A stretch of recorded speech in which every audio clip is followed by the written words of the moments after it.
Hello friends, welcome to my channel. Today we will learn about exponents and powers. मेरी last video भी exponents and powers के ऊपर थी। उसके rest of 2 questions जो थे हमारे पेंडिंग थे, उन्हीं को आज हम डिस्कस करेंगे कि अगर होल पावर्स 2 और 3 हों तब क्या करेंगे, और अगर बीच में मल्टीप्लाई या डिवाइड सिंप्लीफिकेशन का कोई रूल लग जाए तब हम इसको कैसे सॉर्ट आउट करेंगे। आज हम अपनी वीडियो में इसके बारे में पढ़ेंगे। तो चलिए स्टार्ट करते हैं हमारे फर्स्ट क्वेश्चन से। अब देखिए, यहाँ पे है 625 की पावर्स 3 पावर्स दी हुई हैं हमें, ठीक। एक -1/2, एक -1/4 और एक 2। हम इसे कैसे सॉल्व करेंगे। और 625 को अगेन अगर हम एलसीएम लें तब भी हम जो है पावर्स की फॉर्म में लिख सकते हैं, जैसा कि मैंने अपनी लास्ट वीडियोज़ में आपको बताया है, ठीक। एलसीएम लेना आपको एलसीएम की वीडियो में बताया गया है। तो चलिए जल्दी से एलसीएम ले लीजिए। अब 5 की पावर कितनी होगी, 4। 625 को मैं क्या लिख सकती हूँ, 5 की पावर 4, क्योंकि काउंटिंग कीजिए कितने हैं, 4, ठीक।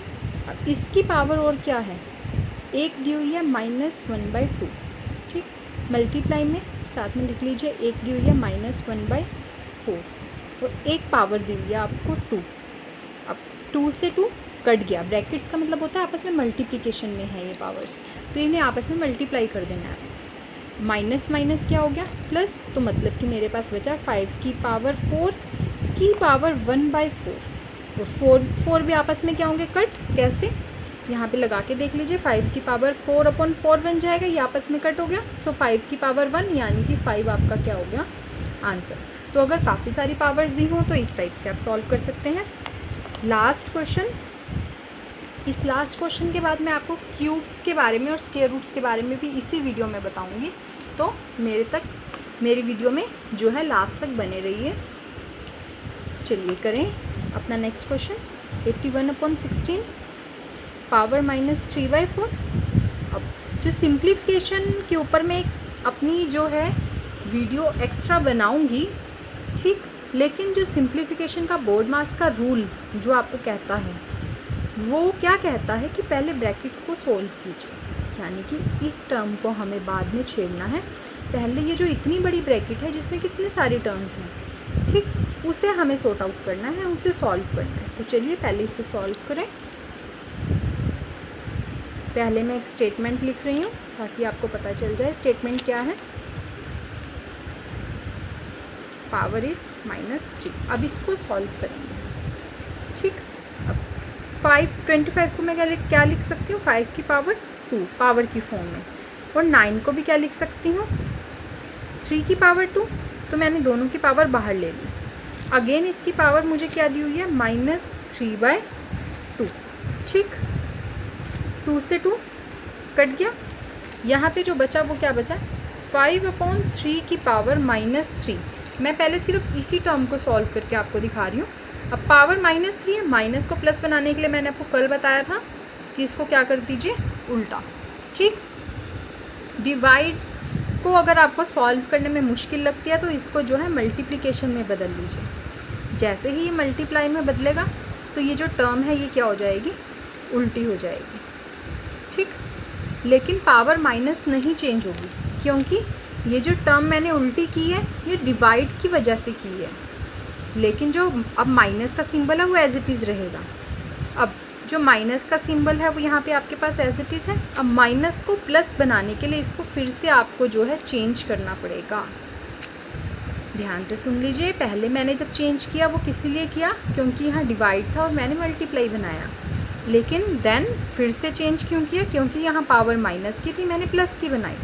तो इसको अगर आप ऐसे नहीं करना चाहते तो कैसे सोच सकते हैं कि पहले पावर माइनस की है, हम इसको प्लस की बना लेते हैं। 2/5 पावर -3, ठीक है। माइनस किसकी बन गया, उल्टा हुआ तो प्लस की। अब डिवाइड को अगर आप मल्टीप्लाई में बदलेंगे तो क्या बन जाएगा, 5/2 की पावर 3। देखिए यही बना, ठीक है। तो चाहे आप ऐसे स्टेप कर लीजिए, चाहे आप पहले डिवाइड को मल्टीप्लाई कर लीजिए, क्योंकि डिवाइड को सॉल्व करने में अगर आपको मुश्किल लगता है तो डिवाइड को मल्टीप्लाई बनाने का रूल क्या है, जो सेकंड टर्म होती है उसको उल्टा कर दीजिए। फर्स्ट वाली टर्म को उल्टा मत करना, सिर्फ सेकंड वाली टर्म को उल्टा किया जाता है। अब इसकी भी पावर 3 3 है, इसकी भी पावर 3 3 है, अब 5 की पावर 3 5 की पावर 3 आपस में कट सकती है, बचेगा कौन 3 की पावर 3 और 2 की पावर 3। ठीक, यानी कि आप कह सकते हैं 3/2 की पावर 3 इज़ योर आंसर, या फिर इस पावर को सॉल्व कर दीजिए 27/8 इज़ योर आंसर। ठीक, ये भी आपका आंसर हो सकता है। तो इस टाइप के क्वेश्चंस को हम इस टाइप से सॉल्व कर सकते हैं। मैंने आपसे कहा था कि क्यूब रूट के बारे में भी मैं आपको इसी वीडियो में बताऊंगी, इसलिए मैं इसके बारे में आपको यही बता रही हूँ। बट जो है सिंप्लीफिकेशन की जो वीडियो है, आप उसके अंदर इस टॉपिक को पूरा डीपली देख सकते हैं। स्क्वायर रूट का जो टॉपिक है वो एक्सपोनेंट्स एंड पावर्स में मैंने क्लियर कर दिया है आपको कि स्क्वायर रूट को किस किस फॉर्म में लिख सकते हैं। एक बार दोबारा से मैं बता रही हूँ, चाहे हम इसको ऐसे लिखें, चाहे पावर 1/2 लिखें, चाहे आगे 2 और स्क्वायर रूट बना दें। ठीक, स्क्वायर रूट को हम इस टाइप से लिख सकते हैं। अब क्यूब रूट की बारी आ गई। फॉर एग्ज़ाम्पल मेरे पास है 8 और यहाँ लिखा हुआ है 3। जब भी यहाँ 3 लिखा हो तो इसका मतलब स्क्वायर रूट नहीं हो जाता, स्क्वायर रूट नहीं होता। इसका मतलब होता है कि क्यूब रूट फाइंड आउट करना है हमें, बिकॉज स्क्वायर का मतलब है पावर 2 और क्यूब का मतलब है पावर 3। तो जब जब इसकी पावर 3 बन जाएगी, अब जो है स्क्वायर रूट के ऊपर क्या लगा हुआ है 3, मतलब मेरे को 3 के पेयर बनाने हैं। एलसीएम लेने का तरीका जो है वो वैसे ही है जैसे चलता है। ठीक, बट जो अब पेयर्स हैं वो 3 के बनेंगे। तो क्यूब रूट ऑफ 8 क्या आ जाएगा, 3 के पेयर बनने हैं। देखिए ये तो पहले ही एक ही पेयर 3 का बन गया, तो क्यूब रूट का 8 का आंसर क्या आ जाएगा, ओनली 2। ऐसे ही मैं ले रही हूँ 125 की पावर यहाँ पे ले लेती हूँ 5, मतलब मेरे को 5 के पेयर्स बनाने हैं यहाँ। ठीक, जो भी नंबर यहाँ लिखा हो उतने की ही आपको पेयर बनाने हैं। बट जो स्टेप फर्स्ट है वो एलसीएम ही है, यानी कि आपको सबसे पहले जो है एलसीएम ही लेना है। ठीक, लेकिन जो मैंने नंबर लिया है इसकी पावर 5 नहीं बनती। ठीक, तो इसकी पावर 3 ही बन रही है, इसीलिए क्वेश्चन जो है हम पावर 3 का ही ले लेते हैं। 5 की पावर हम कुछ और सोचते हैं। क्यूब रूट 125 का क्या हो जाएगा, and 5 is your answer, because 3 के पेयर हमें यहाँ बनाने हैं। ठीक, अब एक एग्जांपल मैं और ले लेती हूँ क्यूब रूट के ऊपर ही, फिर उसके बाद हम पावर 5 का कोई एग्जांपल लेंगे। मैं अब क्वेश्चन ले लेती हूँ, जैसे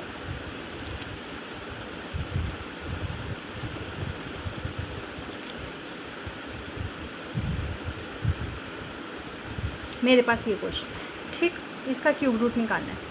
या तो आप इसको मल्टीप्लाई कर लीजिए, या फिर इसको जो है अलग अलग से एलसीएम ले लीजिए इसका। ठीक, तो ये पेयर अलग बन गया, तो ये पेयर अलग बन गया। तो क्यूब रूट, जो क्यूबिक रूट से बाहर निकलने का जो रूल है वो क्या है, पेयर्स बन चुके हैं, तो ये बाहर आ सकता है। And 3 2 6 and 6 is your answer. तो इस टाइप से आप इसको सॉल्व कर सकते हैं। अब हम पावर 5 का कोई एग्जांपल लेते हैं। सपोज मेरे पास ये क्वेश्चन है 32। ठीक, 32 का अगर आप एलसीएम लेंगे, चलिए फटाफट एलसीएम ले लीजिए। अब आप काउंट कर सकते हैं यहाँ पे कितने 2 बने, 1 2 3 4 5, मतलब कि 5 का ही मुझे पेयर बनाना था, तो 5 टाइम ही 2 यहाँ पे अवेलेबल है। तो 5 की पावर में अगर मुझे जो है स्क्वायर ऑफ 32 फाइंड आउट करना है, तो मेरा आंसर यहाँ पे 5 आ गया, सॉरी 2 आ गया। ठीक, क्योंकि जो 2 के पेयर्स हैं वो कितने टाइम बन गए, 5 टाइम्स बन गए, और 5 के ही पेयर बनाने थे मुझे, तो 5 का सिर्फ एक ही पेयर बना। 1 2 3 4 5 का सिर्फ एक ही पेयर यहाँ पे है।